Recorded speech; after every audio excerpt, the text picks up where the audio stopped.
3 games, nearly a century of story. One corporation that caused a catastrophe survived it, profited from cleaning it up, and is currently doing the exact same thing all over again 70 years later. That is the Killing Floor franchise in one sentence. But the full picture is a lot more interesting than that summary makes it sound, because the story connecting Killing Floor 1 to Killing Floor 2 to Killing Floor 3 is not just a series of sequels building on each other, it is one continuous story about what happens when a corporation is allowed to operate without accountability for long enough, and the answer across 3 games and nearly 100 years of in-universe history is always the same: it gets worse. If you have never played any of these games, you're in exactly the right place. You do not need any prior knowledge to follow this. This is the complete story from the very beginning all the way to 2091. Let's start at the start. Chapter 1, The Father, the Contract, and the First Monster. Somewhere in the early 2000s, a man named Kevin Clamely was running a pharmaceutical company called Horzine Biotech in Britain. Clamely was the CEO of Horzine, the founder of the company, and on paper, a respected figure in the world of biotech research on the surface. Horzine looked like any other pharmaceutical company, research development, the kind of work that sounds important and technical and entirely unremarkable, in a world full of companies doing similar things. Underneath the surface, Horzine had just been contracted by the British Ministry of Defence under a classified project called the Bedlam Initiative. The goal was not medicine, the goal was the ultimate soldier, not a better trained one, not a better equipped one, something that would not feel pain, would not feel fear, would not question orders, or reason its way into disobeying them. A biological weapon in human form built from the ground up in a laboratory. To make it possible, Clamely had access to technology provided by a man named Hans Volter. Volter was a former Nazi scientist from World War II who had spent decades keeping himself alive through his own illegal experiments, essentially using his own body as a testing ground for whatever procedure would buy him more time. By the point he connected with Clamely, he was operating out of his ancestral home in Germany, providing technology to Horzine that made the Bedlam Initiative's ambitions achievable. 2 men from completely different eras of history, both convinced that biology had no limits worth respecting, connected across generations by the same obsession. That combination alone was a story that was never going to end well. But then Kevin Clamely made a decision that changed everything that came after. He had a son, the son died, and somewhere in the process of running the most advanced cloning and genetic research program in human history, Clamely diverted resources away from the government contract and towards something deeply personal, something he believed science should be able to undo. He tried to clone his dead son. It did not work. What emerged from the experiment was not his child, it was something twisted by the process into a creature that had nothing left of the boy inside it, a shambling, aggressive, barely controlled biological failure that Clamely named the Clot. A father who could not accept his son's death had created the first monster, and here is the decision that set the tone for everything the franchise became. Clamely looked at what his grief had produced. He understood it was not what he had wanted, and he decided it was still useful. He kept going. The research expanded from that first failure rather than stopping because of it. New variants were developed in the underground facility beneath a Horzine office building in West London. The Gorefast, fast and aggressive, built for close-range assault. The Crawler, low to the ground and dangerous in numbers. The Bloat, slow but capable of releasing biological hazards that made the area around it almost uninhabitable. The Siren, whose sonic attacks were designed not to damage the body directly, but to make the environment itself feel hostile before she even got close. In the Wire Forest, a separate Horzine facility pursued a different direction entirely. Scientists there created the Stalkers, a female line of specimens built from cloned genetic material. The community has long speculated that material came from Kevin Clamley's surviving daughter Rachel, since cloning her would have required far less work given the genetic material Horzine already had from the family. A father who lost one child may have used his other living child as raw material for an entirely separate line of research, without her knowledge, without her consent. And then there was the Flesh Pound. The Flesh Pound was the most powerful creature Horzine created in this era, and its origin contains one of the most disturbing details in the entire franchise. The adrenaline pump visible on its chest was originally designed not as a combat enhancement, but as a life support system, specifically to keep Clamely's failed clone alive after it emerged from the experiment. When that same device was integrated into new specimens as part of ongoing research, what it actually did was amplify their aggression past any containment system's ability to manage. Horzine had accidentally built something that became more dangerous with every attempt to understand it, and then it built more of them. Chapter 2: The Day London Ended. With so many dangerous experiments running simultaneously across multiple facilities, an escape was eventually inevitable. Nobody knows exactly how it started. The most likely version involves a fleshpound breaking its containment through sheer force of the rage the adrenaline pump had pushed past every limit. Another possibility is that activists investigating Horzine accidentally released specimens during a break-in at one of the facilities. Some believe Clamely himself let them out, having long since stopped seeing his creations as failed experiments and started thinking of them as his children. Whatever the cause, the outbreak began in an underground lab beneath a Horzine office building in West London, and then the Zeds reached the surface. Thousands of people were killed in the initial wave alone. Survivors on the streets of London had no framework for what was happening to them. This was not a disease spreading slowly through a population. This was not a military attack from a recognizable enemy. This was something moving through the city in waves, pulling people down in the streets while emergency services collapsed under the weight of something no protocol had ever been written to address. The British government, knowing its own contract with Horzine had made the research possible in the first place, deployed military teams into the city immediately. Their objectives were two things simultaneously: stop the Zeds and make sure the government's connection to Horzine never became public knowledge. Most of those teams were wiped out. The Zeds had been engineered specifically to be more than a match for a conventional military force. They did not respond to the things that stopped human soldiers. They did not feel fear when they were shot at. They did not retreat when casualties mounted. They just kept coming wave after wave because that is what they had been built to do.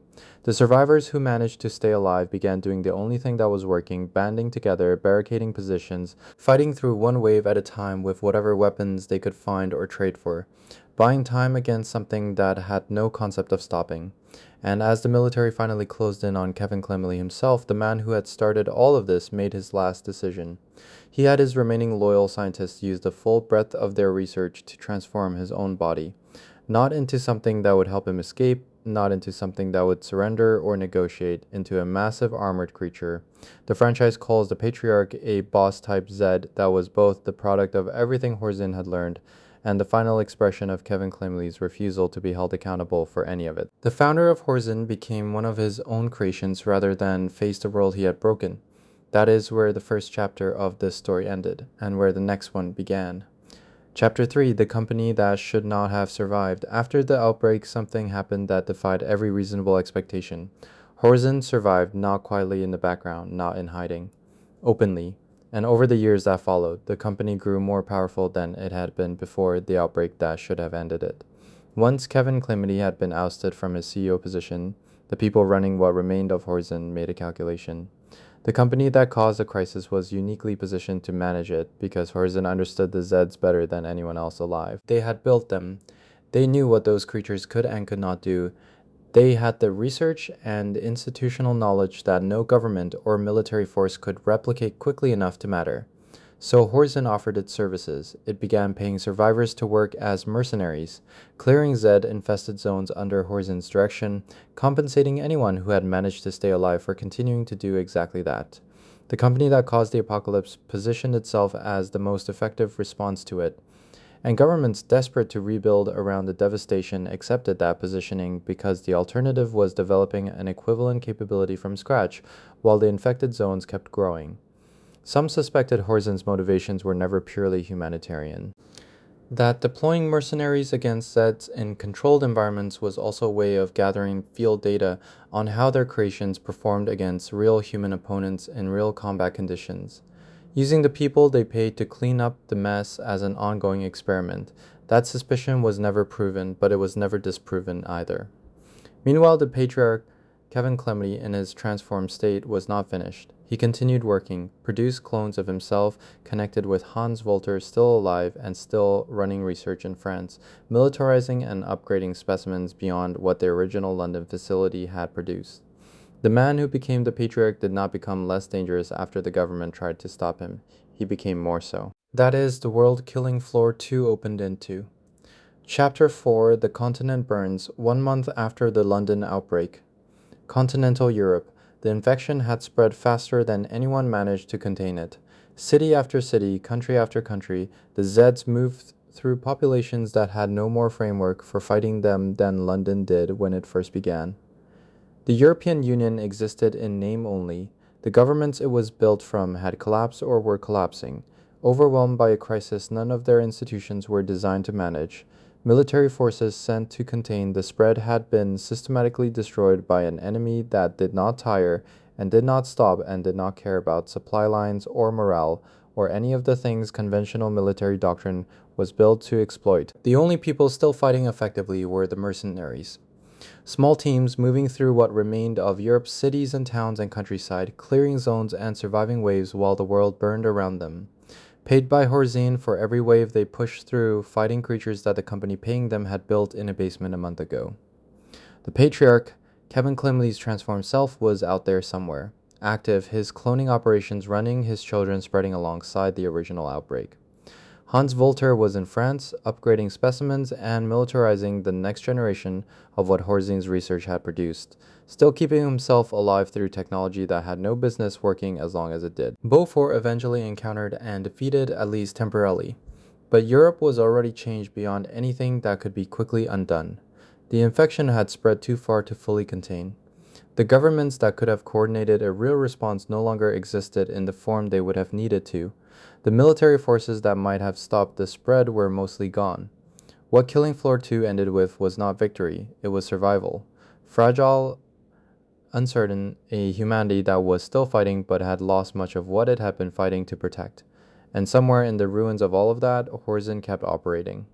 Chapter 5, 70 years, the franchise skipped between the end of Killing Floor 2 and the beginning of Killing Floor 3, 70 years passed. The games skipped them. No official source fully explains them. They exist as a gap in the story, a before and an after with the middle left deliberately unwritten. But the world of 2091 tells you what had to happen. Even without the story spelling it out directly, humanity survived. Not because anyone won, not because the Zeds were cured or the infection was eliminated. Humanity survived because enough people held on long enough for something like stability to emerge from the wreckage. The Zeds were contained in infected zones rather than spreading unchecked across the whole planet. Governments rebuilt slowly around a new reality that included permanent Zed threats as a baseline condition of existence rather than an active crisis to be solved. Infrastructure came back, cities came back. A version of civilization returned that looked nothing like what had existed before the first clot broke out of a London lab, but that functioned well enough for people to build lives inside it. And Horzine made itself essential to all of it. The mercenary framework it had established after the outbreak became the model for how the world managed Zed containment going forward. A company that controls the framework for managing an existential threat cannot be removed without the management collapsing along with it. So Horzine grew. It built Claimfield, Nevada, an entire city for its employees named after the Clamely family, whose founder had started everything. It established global operations. It became a megacorporation so deeply embedded in the infrastructure of a recovering world that the concept of shutting it down had no practical meaning anymore. Somewhere in those 70 years, the patriarch, the creature Kevin Clamely, had become faded from the active threat he had been during Killing Floor 2's timeline. His clones became part of the infected zone landscape rather than the driving force behind the spread. Still dangerous, still unaccounted for, but managed rather than catastrophic. Hans Volter's fate across those decades remained unclear. A man kept alive through his own experiments for nearly a century by the time the story reached 291. Still relevant in ways the franchise had not fully revealed. And then there was Cordelia, Kevin Clamely's granddaughter, the child of the family whose name defined both the corporation responsible for the catastrophe and the city it built on the other side of it. She grew up knowing what Horzine actually was, not the version the company had spent decades constructing for public consumption, but the real version, the labs, the experiments, the outbreak that killed thousands, and the recovery that the company responsible had turned into a profit center. She joined the military, served as a lieutenant in the Grenadier Guards, saw what Horzine's creations looked like on real battlefields rather than in boardrooms or press releases. When she left military service, she inherited 30,000 shares of Horzine preferred stock, $52.2 billion worth of the company that had built an army from her family's DNA. She sold every single share, then she spent decades trying to do something about Horzine through every legitimate channel available to her. Anti-bioweapons advocacy, political campaigns, legal challenges, every official avenue that a world with functioning institutions should have provided for addressing exactly this kind of problem. None of it worked. Horzine was too embedded, too useful, too protected by the systems it had helped rebuild after the outbreak it had caused. In 2089, Cordelia stopped trying to fix it the legitimate way and started building something that was not interested in the legitimate way anymore.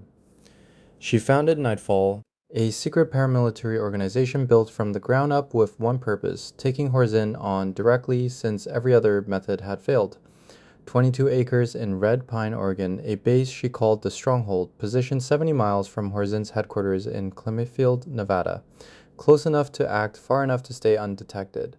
Over the next 18 months, she assembled 6 people, some of the best Zed hunters in the world, each one connected to Horzine's history in ways that made their presence in Nightfall feel less like coincidence and more like a consequence of everything the company had done across nearly a century of operating without accountability. Foster, a clone Horzine had built from the original KF1 survivor's DNA, and then tried to destroy when he proved too independent. Imran, a veteran engineer whose defense firm Horzine had taken over, effectively conscripting his entire career into their operation. Obi, a biomedical researcher who had worked inside Horzine until his focus on healing people was dismissed as impractical compared to building better weapons. Luna, a sharpshooter whose life had been reshaped by a Zed outbreak that reached South America because of what Horzine had started decades earlier.